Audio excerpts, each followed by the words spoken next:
Olá, boa noite a todos. Muito obrigado pela participação, pela companhia de vocês aí. Agradeço o prestígio que nos está nos dando e recebendo essa noite aqui o nosso querido professor Flávio Matheus dos Santos, um pesquisador nota 10 e um cara elegante, só pelo jeito do cara você vê tudo elegante.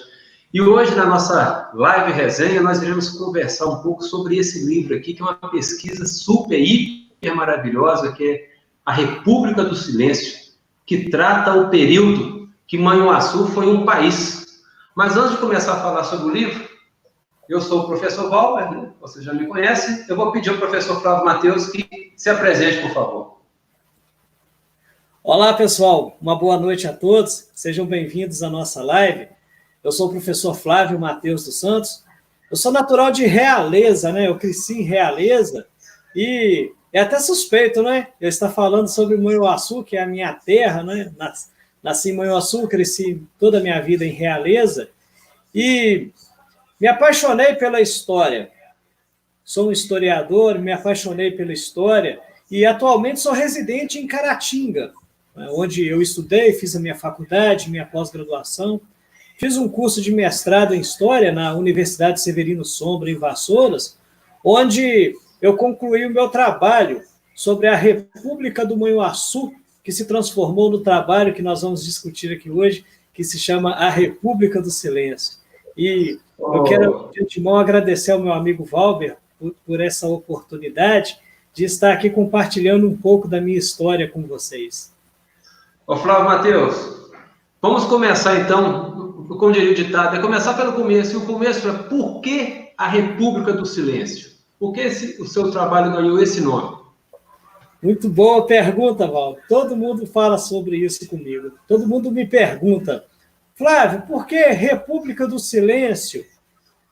Porque o silêncio é uma forma de você discutir e entender como que um discurso foi construído. Silêncio porque ninguém nunca ouviu falar nisso. As pessoas que ouviram falar sobre isso ficaram esquecidas no passado.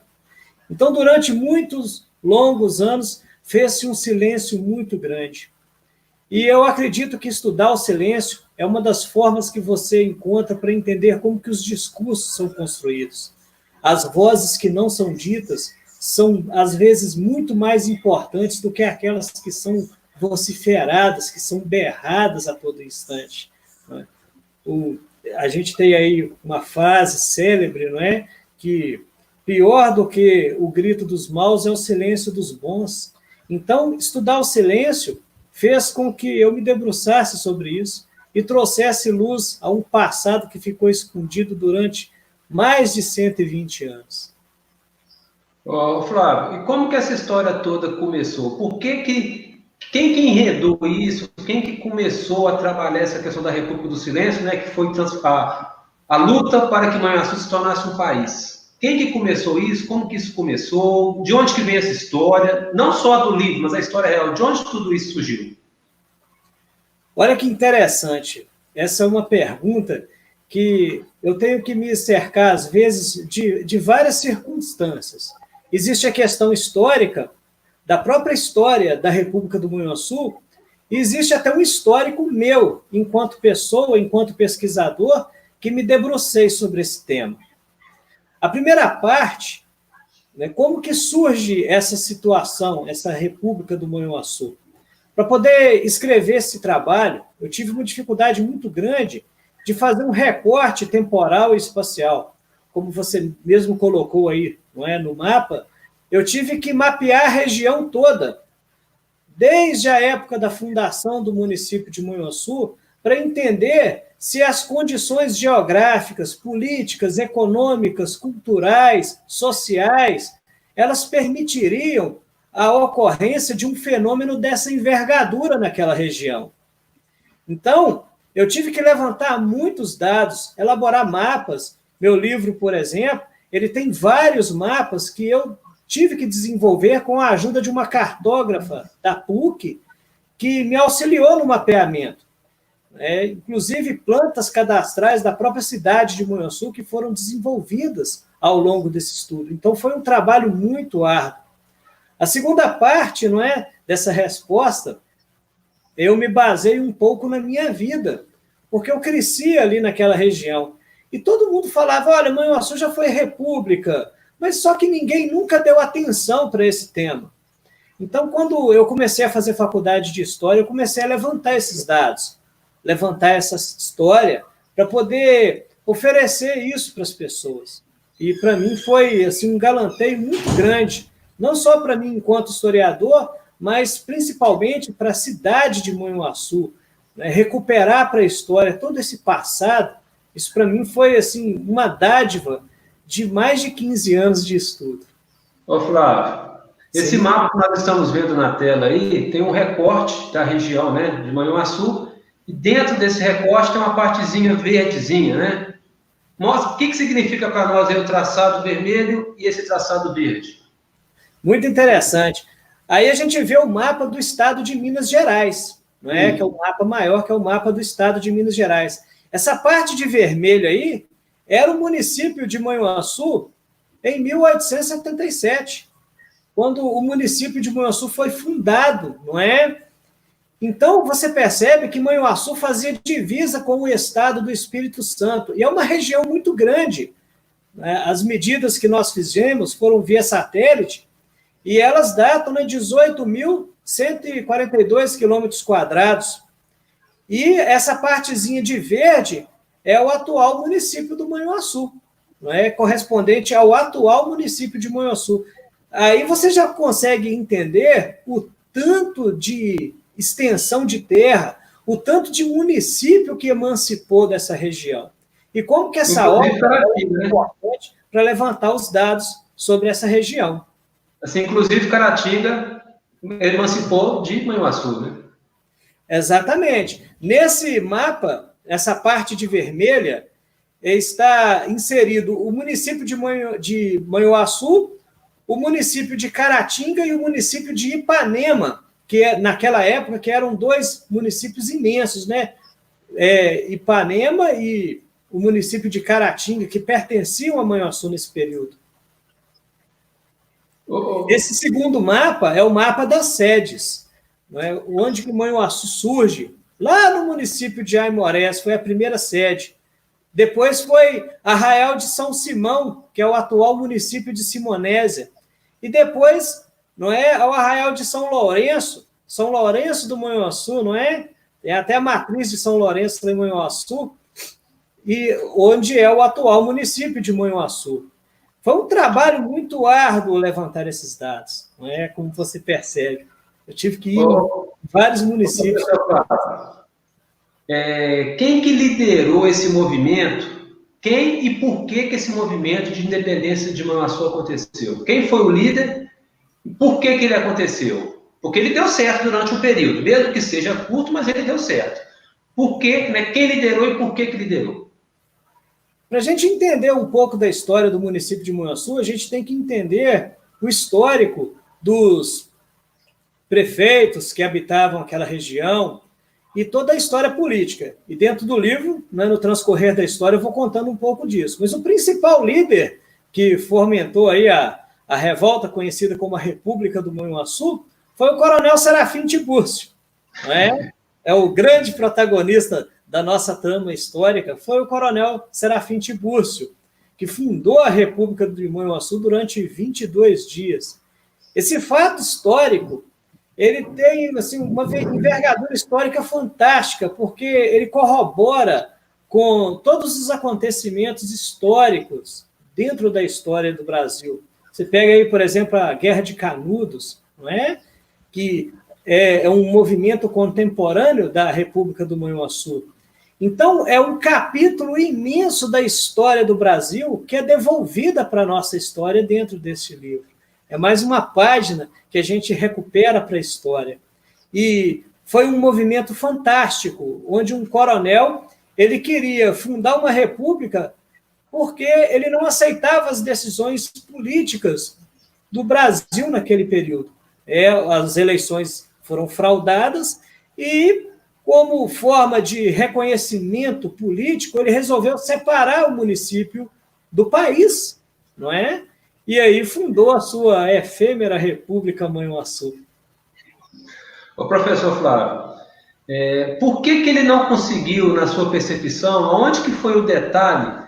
Porque a pergunta é assim, né? Internamente ele conseguiu apoio? Porque se não deu certo, porque externamente ele foi abafado, né? Pelas forças imperiais na época. Mas internamente, ele tinha apoio dos seus próprios munícipes, que no caso já não são munícipes, né? Já são nacionalistas, né? Porque ele formou o país.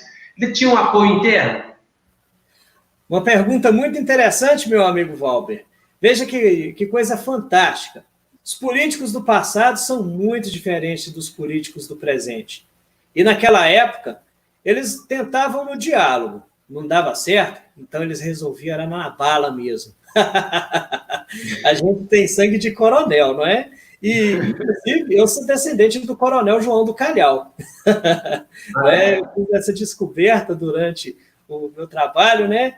E me honra muito, né? Uma honra muito grande que a gente tem na nossa família, dessas descendências, desses coronéis, não só pelos fatos históricos, pelos feitos, heróis ou bandidos, isso não importa. O que importa é a nossa tradição cultural.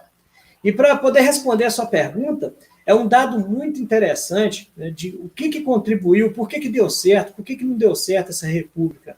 Foi isso que você me perguntou. Para isso, a gente tem que fazer uma análise sobre todos os fatores que concorriam naquele período.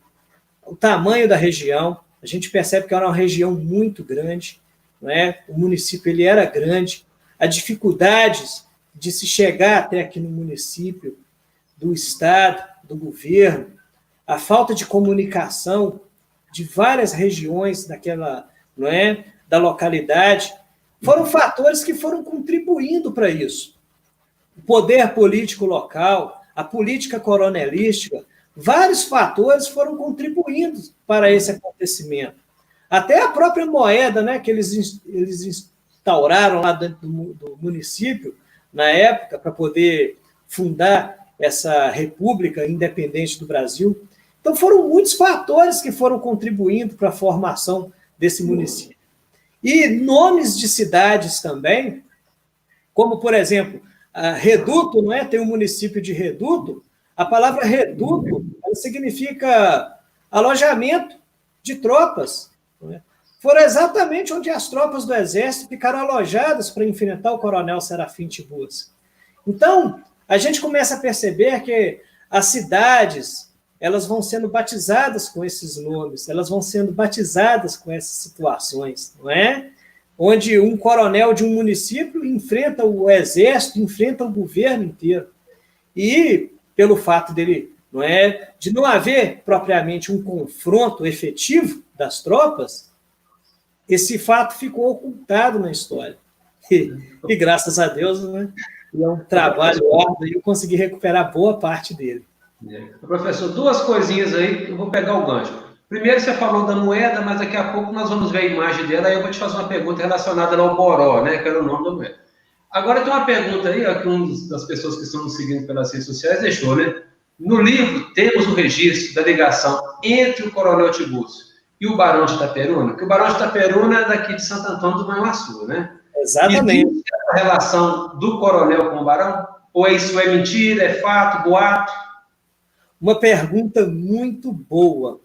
Eu tenho preparado um material, né, que está no meu ninho aqui atrás, na minha biblioteca. Eu tenho um material que eu estou preparando para poder, futuramente, né, tendo mais oportunidade, de poder estar lançando. E é uma pergunta muito boa que foi feita aí.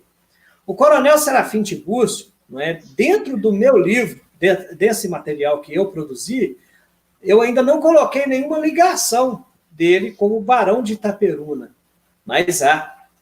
Porque o Barão de Itaperuna foi uma das ferramentas-chave para a ocorrência dessas manifestações de poder local aqui na região. Foi uma das principais ferramentas. Por quê? Porque ele era o suposto filho de Dom Pedro I. E olha que interessante, nós temos um monarquista na região, um suposto monarquista na região. E é muito interessante, né? Tem até uma família de pessoas ali que são descendentes, não é, do Barão de Itaperuna, E é muito interessante a gente ter consciência disso, não é? De ver todas essas ligações, todos esses elos que vão ligando. A história é como um grande quebra-cabeças, e as peças elas vão se encaixando paulatinamente. Então, dentro do material que eu tenho aqui para produzir futuramente, eu vou ter condições de mostrar o restante dessa história, desse quebra-cabeça, não é? Eu preciso que o tempo me oportunize um pouquinho mais. E aí eu vou ter condição de estar publicando essa segunda edição. Ô, professor, aí uma outra pergunta também, de quem está nos acompanhando pelas redes sociais. Essa república, ela durou só os 22 dias mesmo? Né? A duração do país Manhuaçu foi 22 dias? Foram exatamente 22 dias. Foi o período de isolamento. O coronel fundou a república, criou as repartições públicas de um Estado, a gente delegou poder para várias pessoas, e isso tudo foi citado no jornal da época, são fatos, são elementos, né, que foram citados. Eu tive condições de ter muito depoimento do meu livro com pessoas que tiveram parentes envolvidos nessa trama, e fizemos aí um trabalho de história oral, onde nós tivemos a oportunidade de recuperar para a história depoimentos que foram muito importantes para reconstruir toda essa trajetória. E foram 22 dias, não é, que o município ficou isolado do país inteiro. Por quê? Porque não havia comunicação. As forças estaduais foram mobilizadas, mas eles não conseguiram chegar, porque houve confronto das tropas do coronel Serafim Tibúrcio com as tropas estaduais, que vieram de Ouro Preto. E isso fez com que muita coisa, né, fosse mudada na história. Mostrar a fragilidade de Ouro Preto fez com que uma nova capital fosse construída, Belo Horizonte. Se deve a esse fato histórico. Professor Flávio, nós que somos a nossa região, né, a região leste de Minas, é uma região muito rica em história, riquíssima. A história de toda a nossa região aqui, né, essa ligação com Ouro Preto, esse fato do Barão de Itaperuna, o fato do Coronel Tibúrcio, nós temos aqui uma reserva biológica também, que é um patrimônio histórico ambiental, né? A pergunta que eu faço para você é o seguinte: o que acontece na nossa região que desperdiça tanto a história? Porque, vamos dar assim, eu sou professor de história, trabalho em sala de aula e fui tomar conhecimento disso aqui pelas mãos do Flávio Mateus. Assim, para gente que nasceu aqui, que estudou aqui, que viveu aqui, pelo menos ouvir falar, o zum, zum, zum, já era para ouvir. Por que as histórias regionais, por que aquilo que acontece no dia a dia das pessoas, por que isso é deixado de lado, é esquecido? Um trabalho desse, né, já está na 3ª edição, eu vou até falar com um amigo aí para tirar esse copião do bolso e fazer a 4ª edição, porque a galera está querendo, hein? Por que é muito pouco discutido? Por que essas histórias, esses tópicos acabam ficando meio que no esquecimento, meio que nas entrelinhas da história? Por que se fala muito pouco da nossa história, daquilo que acontece na nossa região? Qual é a sua visão? Valber, é uma pergunta muito boa que você me fez, e uma pergunta muito oportuna para todos nós que estamos aqui nessa live, porque o nosso passado ele é muito bonito. Nós temos uma tradição histórica fantástica. Cara, como a história do Brasil é bonita. Mas a história do Brasil, ela é vítima do presente. As pessoas do presente, elas mudam o nosso passado de uma forma irresponsável. E é muito importante que a gente tenha consciência da importância do nosso passado. E aí o que acontece? Quando eu comecei a fazer esse trabalho, eu tive acesso a documentos, a materiais que estavam indo para as fogueiras, estavam sendo jogados fora. Processos criminais me foram doados, né? Materiais de pesquisa me foram doados por instituições. E por quê? Porque não há um apreço, não há um estímulo, não há um estímulo por parte do Estado, por parte do governo, por parte de órgãos públicos, para a preservação desse material, até para auxiliar os próprios historiadores e pesquisadores a escrever. Eu, por exemplo, estou na 3ª edição desse livro, esgotado. Eu só tenho esse livro aqui, ó. É o único que eu tenho, ó, 3ª edição. O único. Porque eu vendi todos deles, graças a Deus, né? Mas a gente tem uma dificuldade tão grande, cara, para publicar coisa séria nesse país. Veja bem, é um documento histórico do nosso passado, a gente tem tanta dificuldade para publicar isso, e quando a gente pesquisa, cara, a gente vê tanto dinheiro sendo desperdiçado, eu utilizo essa palavra, não é? Desperdiçado em tantas coisas inúteis, não é? E que não vão trazer para as pessoas um retorno cultural decente para as pessoas. Então, é muito triste. O Brasil parece que ele precisa de redescobrir esses valores, valorizar o passado para criar um presente e um futuro melhor. Então, eu sofri muito para poder publicar esses materiais.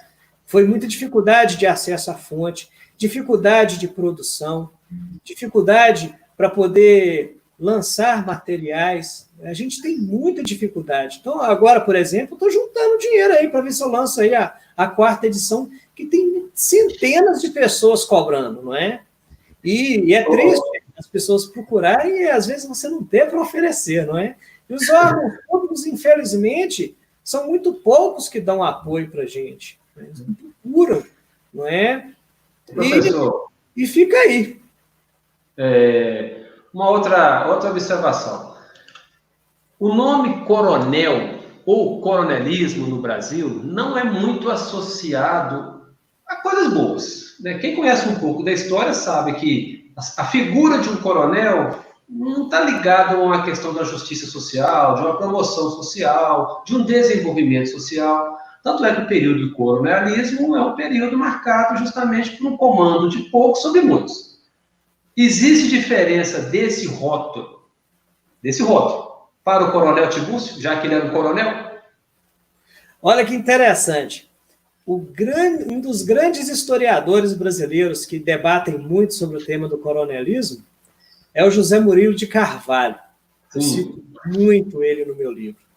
E o José Murilo de Carvalho ele divide 3 vertentes do coronelismo, né? O mandonismo, o clientelismo, não é? Mandonismo, clientelismo e o coronelismo. São 3 vertentes. Porque tem 2 variações, que é o mandonismo local e o clientelismo político. Uhum. Então, veja que interessante. O coronel Serafim Tiburcio, ele era o mandão, chefe político local. Mas veja que interessante. No passado, essas pessoas elas não eram vistas como são vistas hoje. As pessoas, naquele período, elas olhavam para um coronel, né? Oh, aquele camarada ali é coronel, hein? Oh, eles olhavam com respeito para ele. Hoje você fala assim, aquele camarada é coronel, as pessoas olham com medo para ele.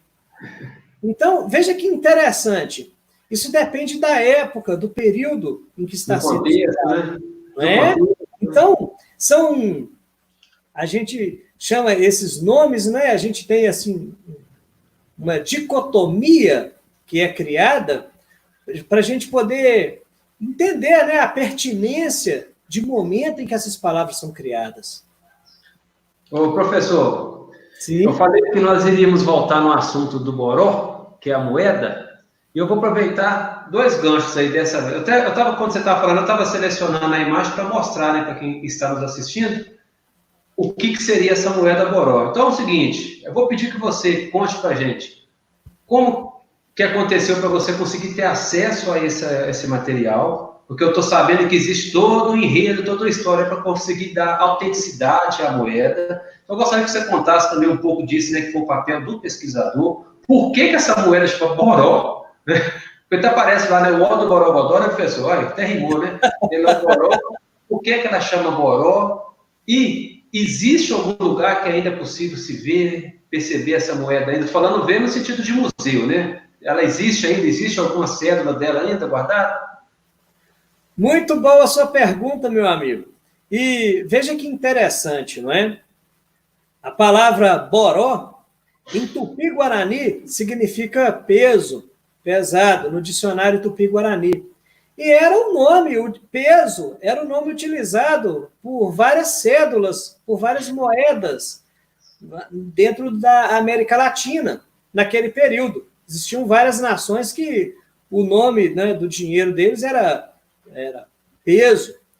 E boró era um nome de peso em tupi-guarani. Agora, veja que interessante, né? Era moeda de uso corrente que eles utilizavam dentro da região para substituir o 1.000 réis, né? O réis, que era a cédula vigente da época. E é interessante, né? Existe uma história realmente de como que eu adquiri essa cédula. E foi muito difícil, meu amigo Valber e demais ouvintes. Porque existem pessoas que elas são insensíveis. Elas têm acesso a esses documentos, guardam eles e não passam eles para ninguém. Eu dei a sorte que lá em Manhuaçu eles tiraram uma xerox da cédula original do Boró e ofereceram ela para a Casa de Cultura lá de Manhuaçu. Uma xerox autenticada em cartório. E ofereceram o documento para a Casa de Cultura de Manhuaçu. Então, na época, como eu sou membro da Academia Manhuaçuense de Letras e também da Academia Mineira de Letras, eu tive acesso a esses documentos. E aí, não é, quando eu tive acesso a essa xerox, não é? Mas a xerox, para mim, não era o suficiente, porque dentro do meu estudo, como você leu e você pôde pesquisar, eu sou aquele historiador que eu gosto de dissecar os documentos, investigar a exatidão deles. Então, eu tentei falsear essa moeda. Eu quis fazer isso para o leitor do meu livro e também para os professores da minha banca. Eu tentei falsear. Falei assim, não, gente, vai ver que alguém desenhou essa moeda. Desenharam isso e estão falando. Vocês estão entendendo o que eu quis dizer? Não é? Será que não foi alvo, essa moeda não foi um documento falsificado, não é? Então, eu tentei falsear a moeda, que isso faz parte do exame que se é feito para fazer um trabalho científico. E aí, o que eu fiz? Vocês podem notar aí na tela que existe uma assinatura, né? Tem o nome Coronel Serafim Tibúrcio da Costa, e abaixo, não é, tem o nome Serafim Tibúrcio da Costa escrito à mão. O juiz da comarca de Manhuaçu, na época, ele me doou um processo criminal que tinha a assinatura do Coronel Serafim Tibúrcio. E lá em Manhuaçu tem um senhor que tem essa cédula original, mas ele não quis me emprestar, não é? Ele quis me vendê-la. Eu não achei justo, não é, comprar pelo preço que ele quis me oferecer. Então, a história, ela é uma ciência que, quando ela é bem utilizada, você não tem como tampar o sol com a peneira, não. O bom historiador, ele tem que correr atrás de outros elementos.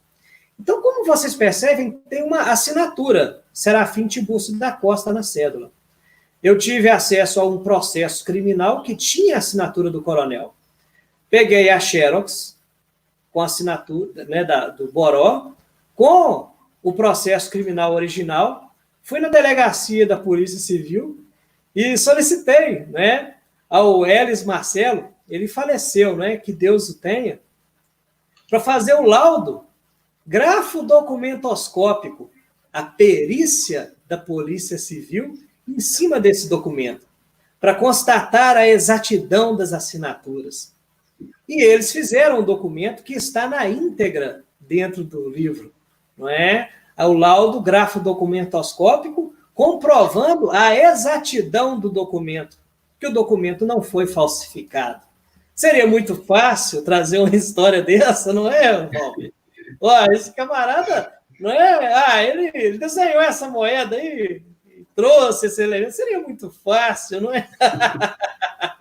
Então, a gente que é historiador, a gente tem que se prestar a esse trabalho, de tentar entender se aquilo que a gente está utilizando para mostrar para as pessoas é digno de credibilidade. Ô, Flávio, o que levou ao fim? A gente sabe que teve uma força, né, do Império, porque não era interessante por vários motivos, né? Perder uma região próxima de Ouro Preto, sabendo quem vai dominar, enfim, né? Mas qual foi o X da questão? Assim, o que fez depois de 22 dias uma cidade que virou país voltar a ser cidade de novo? O que foi o tchan da coisa aí? Boa pergunta, não é? É interessante. A história é cheia de surpresas. O coronel Serafim Tiburcio, quando decretou a República do Manhuaçu e fez toda aquela situação, foram mobilizadas para regiões tropas do Exército.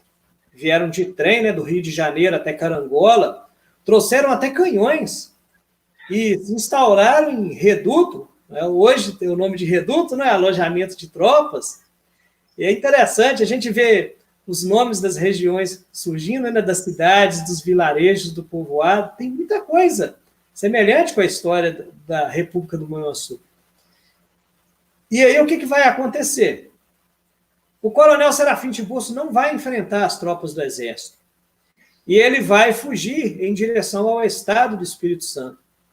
E o major, né, do Exército, que trouxe as tropas, ele também não quis enfrentar o coronel Serafim Tiburcio. Então a cidade foi retomada novamente para o Estado Nacional. Os acontecimentos políticos que sucederam após a República do Manhuaçu foram muito fortes. A mudança da capital de Minas, não é? Você tinha ela sediada em Ouro Preto, vai ser criado um novo município, Belo Horizonte, numa região plana. Ouro Preto estava muito mal localizada.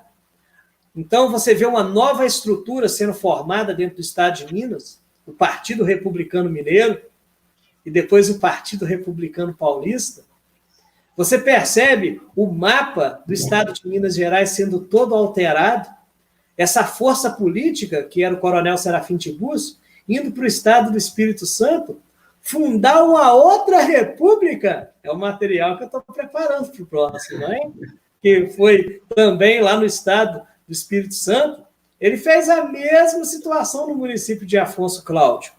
Para quem já ouviu falar no contestado, não é? Naqueles conflitos, onde o coronel João do Calhau, né, figura muito, Serafim Tiburcio também estava presente ali. Serafim Tiburcio foi senador do estado do Espírito Santo. Então tem muita história para ser contada, Valber. A história do Brasil é linda, a história do nosso país, a história da nossa região, ela é linda. E a gente precisa de levar isso à frente. Ô, Flávio, eu vou te fazer uma pergunta que eu não sei se você saberia me dar essa resposta. Sim, né?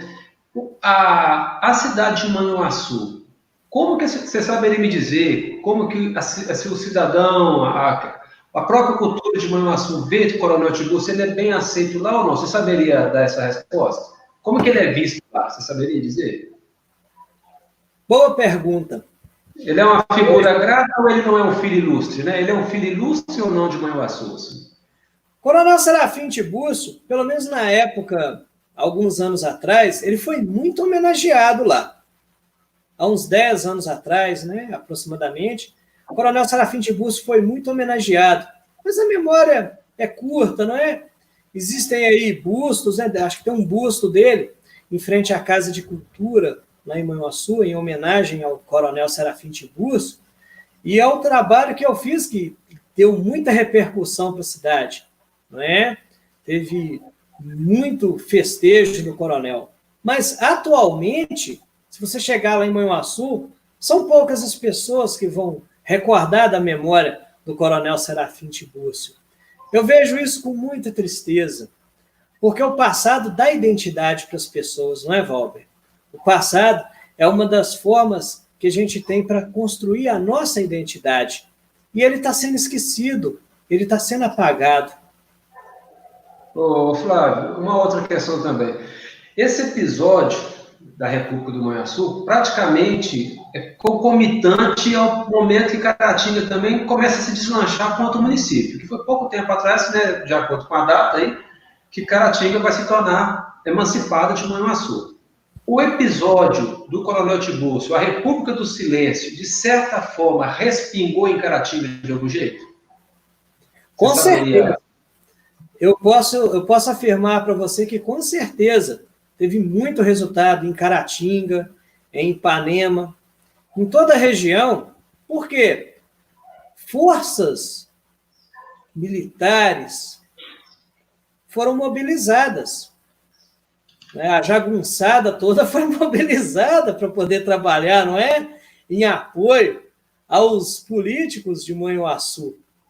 E, naquela época, né, o município de Caratinga foi o primeiro a emancipar, foi em 1890.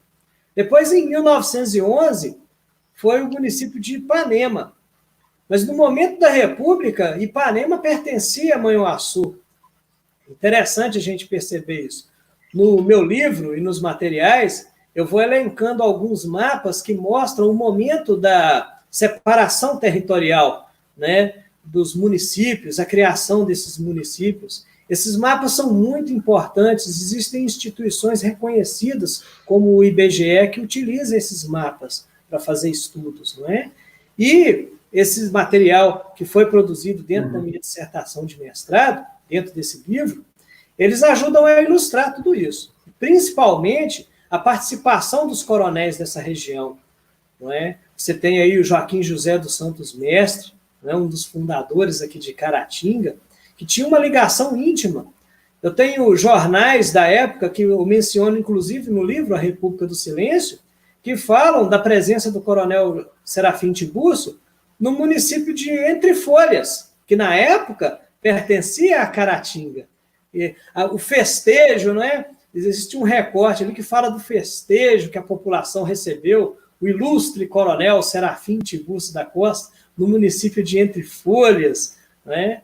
Você vê esses jornais daquela época, eu leio, a gente se emociona com a forma como as pessoas escreviam e descreviam todos os fatos. Parece que passa um filme na cabeça da gente. É muito bonito. Ô, Flávio, a outra pergunta que eu te faço é o seguinte: agora, o historiador lida com fato, correto? Agora eu vou te fazer uma pergunta futurística, ao mesmo tempo que, voltando ao passado e futurística. Se a República de Manhuaçu tivesse dado certo, é um sim, porque não deu a história dele. Como que você acha que seria a nossa região aqui? E teve até um comentário aí durante a live, não sei se você viu, e teve uma né, que até o delegado em seguida a gente falou, né, que teria um lugar para a gente poder ir, né, um país próximo de nós aqui. Como que você acha que seria se tivesse dado certo? Qual que seria o rumo da história de Minas, da nossa região? Muito bom, Valber, muito boa pergunta. A história ela é feita de fatos, não é? Isso. A história ela é construída com fatos. Mas a gente tem que ter condições de empregar o si e de dar asas à imaginação e calcular, fazer cálculos. É da responsabilidade de intelectuais fazerem isso, fazer essas previsões. Eu vou ser sincero para você. Se Manhuaçu tivesse emancipado do Brasil, separado, se eles tivessem conseguido fazer isso, assim como várias outras regiões e estados brasileiros, Confederação do Equador, Revolução Rio-Grandense, eu diria para você que, com toda, né, a convicção, seria catastrófico o efeito. Por quê? Porque uma separação territorial, ela exige muita responsabilidade. Esse é o primeiro ponto. A segunda, ela requer muita infraestrutura.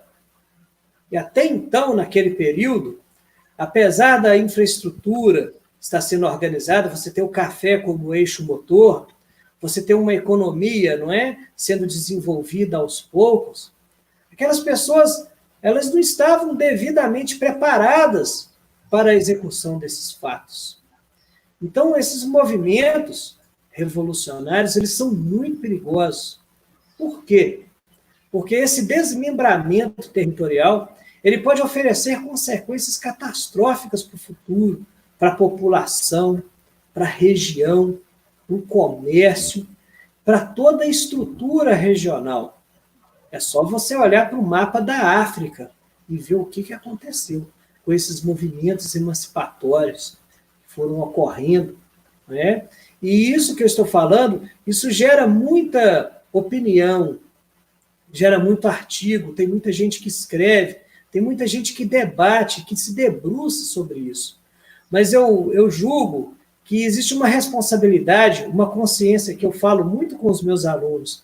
Isso exige uma consciência de causa e uma consciência de consequência. As pessoas se preocupam muito com as causas e não se preocupam com as consequências dos atos. É por isso que é tão pertinente essa pergunta que você me fez. Eu também converso muito com meus alunos, né? Eu também converso muito com meus alunos o seguinte: nem sempre algo é combatido porque se sabe o porquê. Muitas vezes é combatido só para não servir de exemplo. Nem sempre, talvez, tem uma causa aparente tão externalizada assim. Mas, poxa, mas o assunto é no país. Não, vai lá e acaba com aquilo, porque não pode servir de exemplo. Né? Assim, estou dando esse exemplo para servir para tantas outras revoluções que aconteceram no Brasil e que não vingaram, né? Que serve para a nossa reflexão aqui. Ô, Flávio, o livro República do Silêncio, com certeza, inspirou alguns outros trabalhos do mundo afora aí, não inspirou? Você saberia dizer alguma coisa? Aonde que extrapolou? Aonde que chegou? A história da República do Manhuaçu inspirou muita gente. Eu fico muito feliz de poder falar isso. Várias monografias na área de história sobre a região já começaram a ser desenvolvidas. Livros de história começaram a ser escritos. Fontes históricas utilizadas no meu livro são utilizadas em monografias, dissertações de mestrado, teses de doutorado, livros, materiais de pesquisa de diversas áreas. E eu fico muito lisonjeado de estar sendo, né, utilizado como ferramenta histórica para a construção da história do nosso país. Porque o meu objetivo ao escrever esse livro foi oferecer uma página da história para ser utilizada com muita responsabilidade. Um trabalho árduo, foram mais de 15 anos de pesquisa. E ainda continuo pesquisando sobre o tema, fazendo minhas leituras, fazendo meu material, porque uma obra, ela não pode ser avaliada somente no momento em que se fez e se concluiu, mas nas repercussões dela. E o meu livro, ele vai repercutindo isso, ele vai construindo. E provavelmente, quando eu tiver a condição de estar fazendo aí a segunda parte do livro, segundo material, ele vai abrir muitas outras portas. Ele vai poder oferecer uma nova roupagem para a história do Brasil. O grande problema, Walter, e demais ouvintes, é que a história do Brasil, ela é muito metódica. Nós somos muito metódicos. A gente lê os mesmos livros. Você vai para as escolas, não é? Você pega o mesmo material, sempre o mesmo livro didático, sempre o mesmo arroz com feijão. Precisamos trazer novos livros, novos elementos, criar disciplina de história regional para valorizar nossos escritores, valorizar os autores, valorizar as pessoas que têm a oferecer.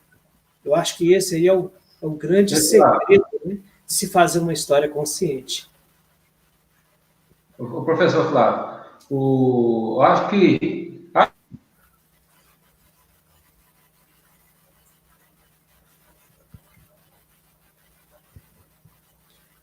parece que travou aí, Walter. Queda, tá me ouvindo? Agora estou. Tá me ouvindo? Agora estou, pode falar. Flávio Matheus?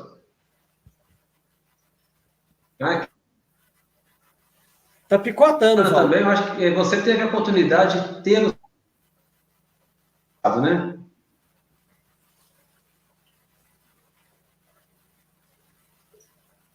Opa! Flávio Matheus? Sim? Tá me ouvindo? Agora estou. Estava picotando. Sim. Eu acho que teve uma quedazinha da internet. Você teve a oportunidade de ter o seu livro na mão de chefe de Estado, de chefe de governo. Isso é legal também, não é? Não pela pessoa em si, mas pelo que ela representa. O que você acha disso? Exatamente. Eu fico muito feliz da forma como você coloca, porque o trabalho, indiferente de posição política, de posicionamento político, não é? As quais as pessoas discordam, não é? E eu também, não é?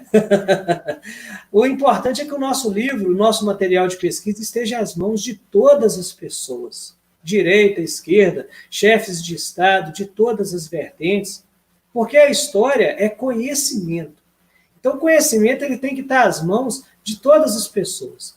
Essa foto aí é muito interessante, nessa coletânea de fotos. Você vê aí, ó, na época, né, o prefeito de Manhuaçu, que está ao centro aí, eu tenho que agradecer muito a esse prefeito, que foi o homem que mais, assim, se debruçou e se preocupou em valorizar a história de Manhuaçu. Você está vendo aí que foi feito um desfile de 7 de setembro, né, valorizando todo o trabalho sobre a República do Manhuaçu, e foi feito aí um desfile de 7 de setembro, valorizando a história. Você viu aí o governador do estado, na época, que era o Antônio Anastasia, com um livro na sua mão. Na época, a presidente Dilma Rousseff. O prefeito de Manhuaçu fez questão de ir a Brasília levar o livro para o prefeito de Manhuaçu. Então, eu tenho que agradecer muito ao ex-prefeito de Manhuaçu pelo trabalho que ele fez, né, de tentar valorizar a história regional. Na época, ele colocou até uma placa na entrada e outra na saída. Seja bem-vindo à República do Manhuaçu, para poder tentar reforçar a valorização histórica da nossa cidade. Artistas e muitos intelectuais tiveram acesso à minha obra. Você vê aí a Ivete Sangalo, não é? Na época que ela veio a Manhuaçu, teve acesso ao livro. Vários cantores, vários artistas. Na época, eu tive também muita proposta de se fazer até um documentário, mas falta de apoio, falta de incentivo, não é, financeiro, para concluir esse tipo de trabalho, e a gente vê que muitos dos recursos foram desviados para outras questões, né? Eu não vou ficar colocando questões políticas, né, na nossa live, mas é interessante a gente perceber que o livro rodou, ele chegou nas mãos de grandes chefes de Estado, inclusive do Barack Obama. Foi para fora do Brasil. O livro chegou aí para fora do Brasil. Né? Para vários chefes de Estado. Sim. Eu gostaria de, né? O nosso tempo, o tempo útil, né? O Deus Cromo, ele não brinca em serviço, não. Né? O Deus Cromo é implacável, não é isso? Gostaria muito de te agradecer, amigão, pela oportunidade que nós estamos tendo de poder te ouvir, compartilhar um pouco da sua sabedoria, do seu conhecimento, né? De poder saborear um pouco do que tem aqui dentro através de quem escreveu, né? Eu acho que isso é muito legal. Durante a live, muita gente perguntou onde encontra, né? Mais um incentivo para você tentar agariar fundos aí para, né, a 4ª edição, que com certeza talvez já deve ser revisada e ampliada também, porque o que não falta é mais. Eu gostaria de te agradecer a todos que nos acompanharam até agora, que mandaram comentários, que mandaram pergunta. Deixar aqui o meu muito obrigado. Eu vou passar a palavra para você também se despedir, as suas considerações finais aí, para a gente encaminhar o fim da nossa live. E, pelo que eu vi, quem sabe em outro momento a gente faz um outro bate-papo sobre o seu livro. Perfeito, meu amigo. Eu te agradeço de todo o meu coração por você ter oferecido, não é, um espaço para que a gente tivesse condições de mostrar um pouquinho do nosso trabalho. O seu trabalho é muito importante em valorizar a cultura regional. Eu te parabenizo muito por isso, meu nobre amigo, pelo trabalho, não é? A gente se conhece, né? Não é de hoje, não é de ontem, muito tempo que a gente conhece. A gente é amigo mesmo, né? Da nossa hora de lazer. E a gente já planejou há algum tempo fazer. A gente não tinha nem cabelo branco ainda, né?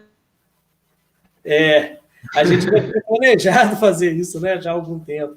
Então, eu quero agradecer a cada um de vocês que, né, reservaram um pedacinho do tempo de vocês para poder ouvir um pouquinho da história da República de Manhuaçu, um pouquinho do nosso passado, não é? Vocês que reservaram esse momento para ouvir o professor Flávio Matheus, o nosso grande amigo Valber, que está aqui nesse canal maravilhoso. Isso é muito importante, gente. Cultura, valorizar o passado é muito importante. Eu fico lisonjeado com o apoio, com as questões que cada um de vocês colocaram. com todas as posições que foram tomadas, né? As mensagens que foram carinhosamente postadas aí. Eu quero, assim, de coração, agradecer a cada um de vocês pela oportunidade, pela participação. E vamos torcer, gente, para que o futuro possa nos reservar profissionais que tenham condição de construir a história a cada momento, de recuperar para a história e recuperar para o tempo presente o nosso passado. É ele que faz a nossa identidade. Eu agradeço de coração a cada um de vocês que reservou esse tempo e um forte abraço. Muito obrigado. Um abraço, Flávio, um abraço para todo mundo e até a próxima live. Como eu sempre termino em homenagem ao João, um abraço do Magro aí para todo mundo. Um abraço, um abraço. E até mais, gente. Até a próxima live. Valeu. Até a próxima.